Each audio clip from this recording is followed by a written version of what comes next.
Olá pessoal, estamos aqui nessa rede social Facebook fazendo uma transmissão inédita da Unimed Londrina, onde nós estaremos mensalmente abordando alguns temas importantes na área de saúde. Esse mês trataremos de um tema que tem sido fundamental, que é a questão da saúde mental. Tem se observado um crescimento bastante acentuado desse tipo de patologia, que é ligada à saúde mental, e estamos todos que lidamos com o setor de saúde preocupados com esse avanço e com essa questão. Gostaria de me apresentar, eu sou Omar Tarra, sou médico, sou presidente da Unimed Londrina e estarei aqui fazendo esse bate-papo com vocês e com alguns convidados que estarão nos orientando nessas áreas específicas. Hoje nós temos aqui o prazer de receber a doutora Fernanda Hilário Nedel, que é médica, psiquiatra, especialista nessas situações e que dispôs de um tempo para estar junto conosco, batendo um papo e esclarecendo os principais pontos relacionados a esse tipo de doença.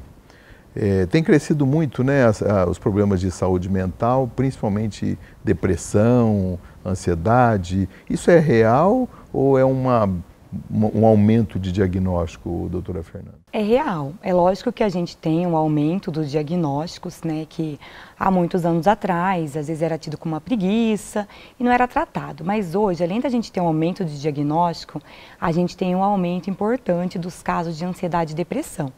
Existe aí uma estimativa, que a gente fala há muito tempo, que em 2020, a principal causa de afastamento do trabalho vai ser depressão. E até ontem no evento da Unimed, na Praça do Japão, estava conversando falando sobre isso, que 2020, quando a gente falava disso, era muito tempo. É o ano que vem agora, sim, 2020. Já chegou. Né? Já chegou. Então a gente sabe que depressão, os transtornos de ansiedade, eles estão entre as principais causas de afastamento do trabalho. A gente tem tido um aumento muito grande em criança e em adolescente, com casos de transtorno de ansiedade e de depressão, que está muito ligado ao nosso estilo de vida. Então a gente tem um estilo de vida mais estressante, muitas vezes a gente não pratica atividade física, a gente nem sempre consegue ter uma qualidade de sono adequada, a gente vive com pressa, né? A gente não para fazer algumas coisas que cuidam da nossa saúde mental. E aí uma coisa que eu acho que é importante a gente lembrar aqui, o nosso cérebro é um órgão super importante que controla todo o nosso corpo. E algumas vezes a gente tem essa ideia de que a nossa mente é diferente dos outros órgãos, que o nosso cérebro não funciona do mesmo jeito. Não tem limites, que ele não tem limite, que a gente consegue controlar com a nossa vontade, com a nossa fé, com o nosso caráter. Mas o nosso cérebro é um órgão importante que trabalha muito. Né, que dá conta de tudo como funciona o nosso corpo e ele sofre também. Então, quando a gente tem um estresse grande, quando a gente não para, quando a gente não dá descanso para esse cérebro, ele também adoece. E aí a gente vai ter os transtornos mentais, como depressão, como ansiedade e outros transtornos, né? Como o transtorno bipolar, como esquizofrenia, como os vários medos específicos, outras doenças da personalidade que a gente sabe que também são muito importantes. Mas a depressão e a ansiedade estão muito relacionadas a essa questão do nosso estilo de vida hoje, né, nos centros urbanos. Mais, né? São os que estão aumentando mais, cada dia mais. Doutora, existe um questionamento que surge nos consultórios, no dia a dia, na prática clínica, né? É possível prevenir isso? Principalmente a gente que hoje está vendo uma incidência tão grande dessa depressão em jovens, né, adolescentes. É possível prevenir? Existem atitudes proativas que os pais ou a família ou a própria pessoa possa fazer para prevenir esse distúrbio? Com certeza, né? A gente sabe que, como todas as outras doenças, existe uma predisposição genética, então quando a gente tem alguém na família que tem depressão, ansiedade, a gente tem uma chance maior, mas não necessariamente a gente precisa disso para desenvolver essas doenças. E a gente tem muitas coisas que a gente pode fazer para estar prevenindo. Então, a atividade física ajuda a prevenir os transtornos mentais, contato com a natureza, e a gente fala atividade física ao ar livre, a gente sabe que também tem um papel importante. Ó, pessoal, atividade física. Hein? Vocês que ficam o dia inteiro na internet. Presta atenção. A gente sabe que práticas de meditação e treino de atenção focada são muito importantes, porque hoje a gente está aqui e está pensando, meu Deus, o que eu vou fazer daqui a pouco, e meu almoço, e pegar meus filhos, e pagar a conta, e a gente não consegue aproveitar o aqui e agora, e isso deixa a gente sempre naquela situação de alerta. E essa situação de alerta, o cérebro vai desgastando e vai cansando, então a gente sabe que fazer treino de atenção focada e meditação são coisas que ajudam. Ter uma boa prática, uma alimentação saudável, com práticas saudáveis para você dormir melhor, que a gente fala da higiene do sono, que está relacionado com você controlar a exposição à luz, principalmente à noite, né? A gente tem várias coisas que a gente pode fazer para dormir melhor. Uma das coisas mais importantes é você ter uma rotina de sono, horário para dormir, horário para acordar, e você diminuir essa exposição à luz à noite. E a gente, né, fecha o quarto para a gente conseguir dormir até às vezes 8, 9 horas, 10 no final de semana, e aí a gente fica na luz do celular até 11, meia-noite, 1 hora.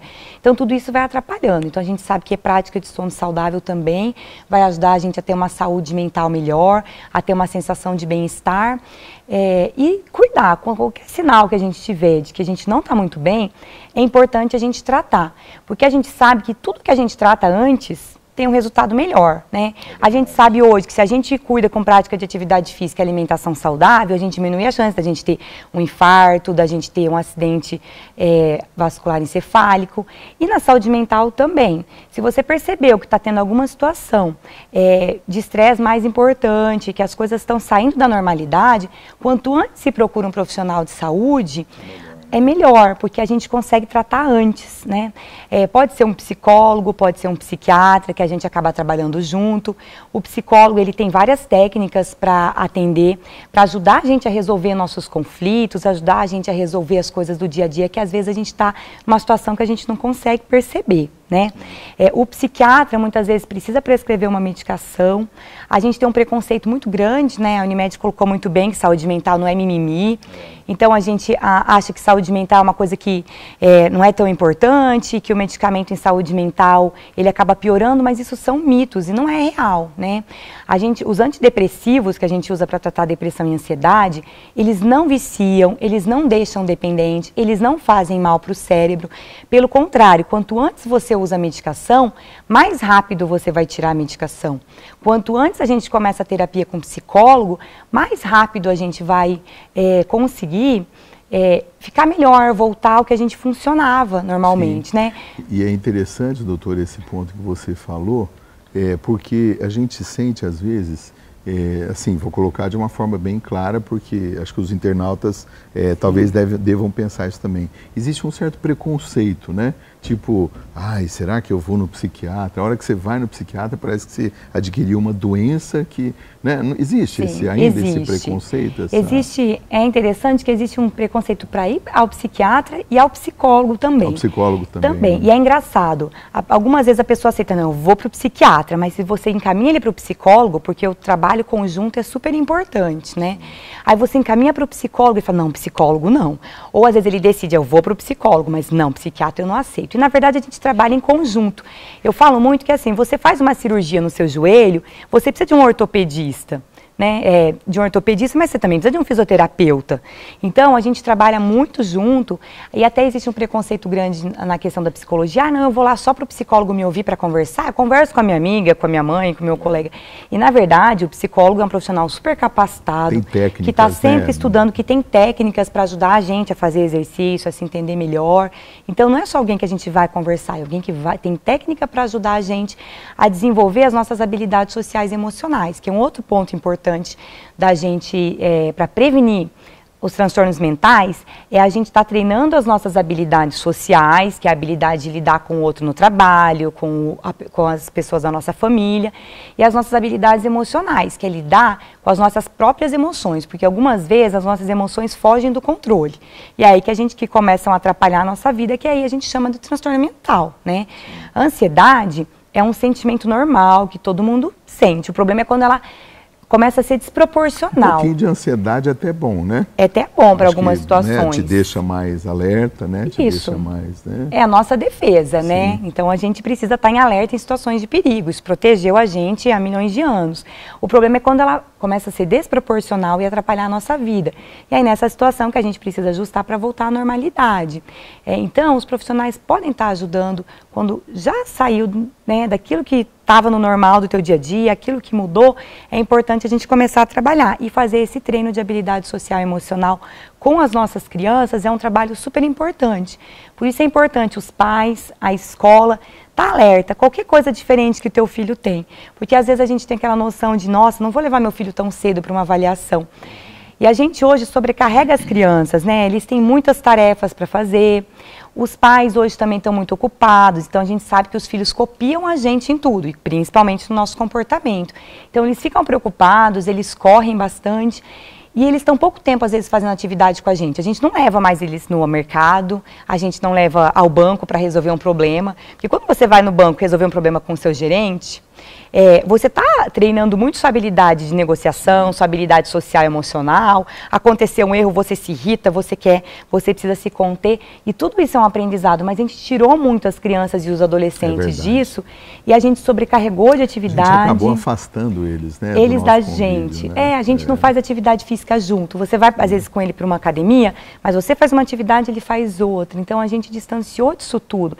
E aí, eles treinam menos as habilidades deles e não aprendem com a gente. Então, uma coisa importante, a gente está treinando, está mais perto, e qualquer alteração deles, a gente entender que é importante. Às vezes a criança muda o desempenho escolar, crianças ansiosas, a gente sabe que às vezes ninguém vê, porque ela faz tudo certinho. Tem criança que eu atendo que antes de ir para casa, ela já faz a tarefa, de tanto medo que ela tem de esquecer, de não ir bem. Então, a gente precisa cuidar disso. A criança e adolescente precisa ter tempo livre, precisa ter tempo com a gente para treinar essas questões. Uma das coisas super importantes que a gente fala hoje é que a criança e o adolescente, ele precisa ter tédio, porque a gente precisa lidar com o nosso próprio tédio. E essa questão desse entretenimento a todo tempo, né, que a gente tem em mídia social. Tá sempre distraído, a gente está sempre distraído, a gente está distraído o tempo todo. E aí a criança não consegue desenvolver a criatividade de lidar com o tédio dela. E isso é uma questão super importante. Então, a gente tem que ter atividades ao ar livre, atividades de tédio para a criança e adolescente desenvolver sozinho, porque a gente sabe que previne muito os transtornos mentais. Em outubro, eu estava no Congresso Brasileiro de Psiquiatria, numa aula de psiquiatria infantil. Uma coisa que eu achei muito interessante, que o psiquiatra que estava dando aula, ele falou, a minha especialidade era psicogeriatria, que é a psiquiatria do idoso. Mas eu comecei a perceber que eu atendia pessoas de 80 anos com ansiedade, falando eu sou assim desde os 8, desde os 15. A vida toda. A vida toda. E a gente sabe que os transtornos mentais, metade vai começar até a adolescência. Então, quanto é importante a gente perceber isso? E aí, nisso, o psiquiatra falou, eu parei de fazer psiquiatria do idoso e comecei a fazer infantil, porque a gente sabe que quanto mais cedo a gente cuida, como qualquer outra coisa, como alimentação, como cuidar do coração, cuidar de outras situações, quanto mais cedo, melhor. Perfeito. Para quem está entrando agora, nós estamos aqui numa transmissão no Facebook da Unimed Londrina. Eu sou o Martar, médico, estamos aqui com a doutora Fernanda Hilário, estamos falando sobre saúde mental, sobre esse grande problema que a nossa sociedade está vivendo atualmente, que é a proliferação desses distúrbios de ansiedade, depressão. Fernanda, você falou uma coisa interessante também, que é a questão do idoso, né? As pessoas estão vivendo mais, hoje as pessoas estão morrendo com mais idade, graças à prevenção de todo tipo de doença, né? Hoje nós fazemos prevenção do câncer de próstata, o câncer de mama, cardíaco, ninguém morre, né? E a gente tem observado também que as pessoas da terceira idade têm enfrentado muita dificuldade na questão da saúde mental, também com síndromes depressivas e associado com senilidade, às vezes com um pouquinho de Alzheimer. Você podia falar um pouco dessa questão da terceira idade também, Com né? certeza, tem aumentado, né? E a gente sabe que às vezes é de uma geração que não se via tanto falar dos transtornos mentais, então às vezes o preconceito de tratar é muito grande. A gente sabe que tem situações de ansiedade, muitas de depressão e ansiedade no idoso, que às vezes é mais atípico, que nem sempre é um quadro de tristeza e desânimo a maior parte do tempo, que são características de um quadro depressivo, mas às vezes vem com sintoma somático, de dor, de alteração de sono, de dor de estômago, de coceira. Então tem idoso que coça, tudo você vai avaliar e o dermato investiga extensivamente, trata e não resolve. E muitas vezes é um quadro de ansiedade, né? Que aí ou com a terapia ou com a medicação tem uma melhora importante. Então às vezes na terceira idade os sintomas são diferentes, né? A gente sabe que tem essa questão das demências, da doença de Alzheimer, que como a gente tem vivido mais, a gente tem experimentado mais esses transtornos, que traz um quadro de depressão para o próprio paciente e para a própria família, né? Então, quem cuida do paciente também acaba vivendo uma situação de estresse grande, que é importante ter um acompanhamento para essa família ter um suporte e estar tratando, né? Hoje a gente sabe que a atividade física ajuda muito a prevenir as demências, o Alzheimer, né? Não só aquela questão que a gente sabia de treinar o cérebro de ler, de fazer palavra cruzada, mas a atividade física também é bem importante. Caminhada, ao ar livre, de né? preferência. Uma academia. Uma academia, dança, alguma coisa que gosta, que tem atividade Pilates, de lazer. O pessoal gosta de fazer pilates. Pilates, que ajuda bastante, não só para isso, mas para tantas outras coisas. Então a gente sabe que vai ajudar a prevenir. E realmente a terceira idade tem sofrido com essas questões. A gente sabe que a questão do suicídio é uma questão super importante na terceira idade, porque às vezes... Tem muito na terceira idade, suicídio também? Tem um porque nós temos grande. visto entre os jovens, né, um aumento, né, de índice de suicídios. Né? A taxa de suicídio, ela tem aumentado e ela é grande em todas as faixas etárias, né? A gente sabe que, às vezes, meninas, adolescentes, em alguns países, o suicídio é a principal causa de morte. O que eu acho isso muito, né? Mas não no Brasil, né? O Brasil também é bem importante, tá? A questão do suicídio. Mas os adolescentes e adultos jovens, a gente sabe que eles tentam mais que os idosos. Mas um idoso, quando ele decide tentar suicídio, geralmente a forma é mais letal. Então, ele tenta menos vezes para conseguir. Então, às vezes, um idoso, é uma primeira vez que ele tenta suicídio, ele acaba conseguindo. Então, é super importante a gente valorizar essas situações e levar para o tratamento mesmo, né? Aquela ideia de que, quem quer se mata de verdade, isso é um mito. Porque, na verdade, a pessoa que tem pensamento de acabar com a própria vida está num sofrimento mental grande. Muito, né? E, na verdade, é um sentimento muito ambíguo, porque não é que ele não queira mais viver. O que ele não quer mais viver é aquele sofrimento grande. Não suporta aquela condição de sofrimento, dor, né? Isso. Que não só nas transtornos mentais, né? A gente tem pacientes com dor crônica, que leva a pessoa a pensar que ela não quer mais viver com aquele sofrimento grande. E a gente tem que dar esse apoio para tratar esse sofrimento, ele voltar a querer viver. E a gente tem que proteger. Então é muito sério, a gente não tem que ter esses mitos em relação a essas situações. Aí esses dias uma colega minha estava com o filho adolescente numa situação grave. E eu falei, deixa eu conversar, mas não pergunta se ele pensa em suicídio, porque a gente tem um mito que se eu perguntar, ele vai querer. Vai ser desperto. Né? E não é verdade, né, no fundo. A maioria das pessoas que pensam, elas não falam espontaneamente. Porque a gente sente vergonha, né? Quem que vai querer falar para o seu filho, ou para o seu pai, ou para o seu esposo ou esposa, assim, olha, eu não quero mais viver. A gente sente uma culpa muito grande de dizer isso, né? Parece que você não está querendo viver com o outro, que é o outro, e você não acaba falando. Mas quando a gente pergunta, as pessoas respondem. E é perguntando que a gente vai poder proteger, que a gente vai poder prevenir, que a gente vai poder tratar. Perfeito. Doutora, nosso tempo já está quase terminando. Uma coisa importante, eu acho que para falar, né, para os nossos internautas que estão nos assistindo, né? Aqueles que têm sintomas, problemas mentais, que estão sentindo depressão, que não tenham vergonha de dizer que sentem isso, né? Eu acho que, porque às vezes a pessoa está sentindo, está sofrendo e não tem coragem de se manifestar. Então, quem estiver sentindo, manifeste com o seu pai, sua mãe, seu cônjuge, né? E eu acho que a outra mensagem que é muito importante é para os familiares, né? Eu acho que assim, não menosprezar esses sintomas, esse sentimento, né, doutora? Com certeza. Eu tenho um paciente que ele diz, nossa, eu não entendi a minha esposa. Quando ela tinha depressão, eu achava que era frescura. Sim. Hoje, quando eu estou tratando, ele fala, agora eu entendo o que ela passava, mas eu não entendia antes. Então, acho que a gente tem que valorizar, tem que levar para uma avaliação, tem que estar junto, tem que apoiar. e não tem que ter preconceito em relação aos tratamentos disponíveis. A gente pode levar dúvida para o médico. Tem muito paciente que fala, olha, eu queria fazer tratamento fitoterápico, eu encaminho, tem médicos que fazem tratamento fitoterápico, eu falo assim, é isso que você quer nesse momento, vamos tentar, a minha indicação é essa, a gente pode tentar tratamentos alternativos, mas não deixa de ter o suporte mas não do psiquiatra, deixa de né? ter o suporte. E a família, eu tenho uma paciente essa semana que ela falou, olha, eu melhorei muito, mas eu tenho que tomar o remédio escondido do meu marido e da minha família, porque eles não querem que eu tome essa medicação. E ela viu o benefício. Eu até coloquei, precisa discutir isso com o seu psicólogo, de como lidar com a família, né, da família entender isso. Eu acho difícil, se o cardiologista tivesse passado um remédio para pressão, alguém da família falar, não tome esse remédio. Né? Eu acho muito difícil. Então, a gente precisa, como família também, entender e dar o suporte, né? Porque todo mundo tem alguém na família que está passando por uma situação de estresse, que às vezes tem um quadro de ansiedade ou depressão. É uma coisa muito comum. Difícil hoje é você achar uma família que não tenha ninguém.